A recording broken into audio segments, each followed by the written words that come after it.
విడుదల సందర్భంగా తొక్కిసలాటకి మహిళ చనిపోయిన క్రమంలో ఇకపై బెనిఫిషియల్ బంధు టికెట్ రేట్లు పెంచుకునేది లేదని చెప్పేసి ముఖ్యమంత్రి గారు ఖరాఖండిగా అసెంబ్లీలో చెప్పారు.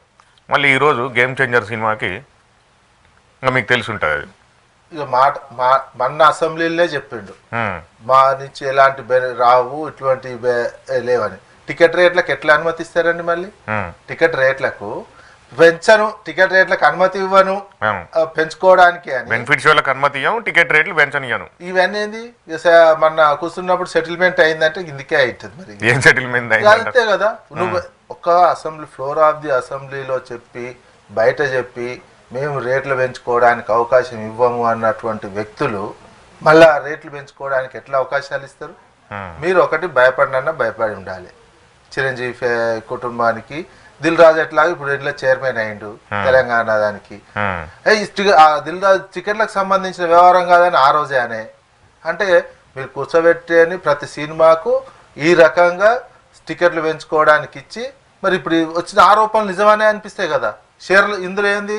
టికెట్ రేట్లు పెంచుకుంటే మీకు వచ్చిన దాంట్లో నాకు ఇంత కావాలి, నీకు ఇది నాకు అది అన్నట్టు ఇది అయిపోతుంది. ఇప్పుడు ఇంతకంటే మొన్ననే కదా ఈ పుష్ప 2 సినిమా విడుదలైనటువంటి నేపథ్యంలో సినిమా స్టార్స్ని సినిమా వాళ్ళకు సంబంధించినటువంటి అసెంబ్లీ వేదికగానే తుక్కుగా విమర్శించినటువంటి ముఖ్యమంత్రి నెల రోజులు కూడా కాలే, 15 రోజులు కూడా కాలే, అప్పుడే వాళ్ళకు గేమ్ చేంజర్ అనేది వాళ్ళ ఫ్యామిలీకి భయపడ్డావా లేదా పక్క రాష్ట్రంలో ఉన్నటువంటి ముఖ్యమంత్రి ఇన్ఫ్లుయెన్స్ చేసిండా?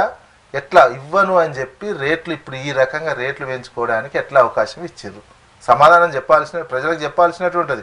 చెప్పే అన్ని ఒక రకమైన మాటలు, చేసేదంతా ఓ రకమైన చేష్టలు అనేది ప్రజలకు ఈజీగా అర్థమైపోతున్నటువంటి అంశము. మీరు సినిమా ఎందుకు అన్ని ఇండస్ట్రీ అందే ఒక ముఖ్యమంత్రి ఇందాక ఆ విషయంలో స్పోర్ట్స్ గేమ్స్ సంబంధించిన అంశంలో కానీ ఈ అంశంలో కానీ ముఖ్యమంత్రి లాగా వ్యవహరించటం లేదు. తెలంగాణకు ఉన్నటువంటి విషయంలో సీఎం లాగా వ్యవహరించటం లేదు. సీఎం చాలా ముఖ్యమంత్రి స్థాయి తగ్గించుకొని తనకు తాను తగ్గించుకుంటున్నారు. అందుకే ఏమైందంటే వ్యవస్థలో క్రమంగా తెలంగాణ పరువు ఏ రకంగా పోతుందంటే పేరు కూడా మర్చిపోతున్నారు. పేరు అరే తెలంగాణ అంటే ముఖ్యమంత్రి, అరే మన ప్రపంచ తెలుగు సమాఖ్యలో నువ్వు హైదరాబాద్లో మీటింగ్ పెడతావు, హైదరాబాద్లో ఆంధ్ర ముఖ్యమంత్రి వచ్చి ఇనాగ్రేషన్ చేస్తే ఆయన పేరు కరెక్ట్గా పలుకుతావు, ఇక్కడ ఉన్న ముఖ్యమంత్రి వచ్చి ఆడ కూర్చుంటున్నటువంటి సమయంలో నువ్వు వేరే పేరు పలికేటువంటి సిచ్యువేషన్ తెలంగాణ కర్మ పట్టింది.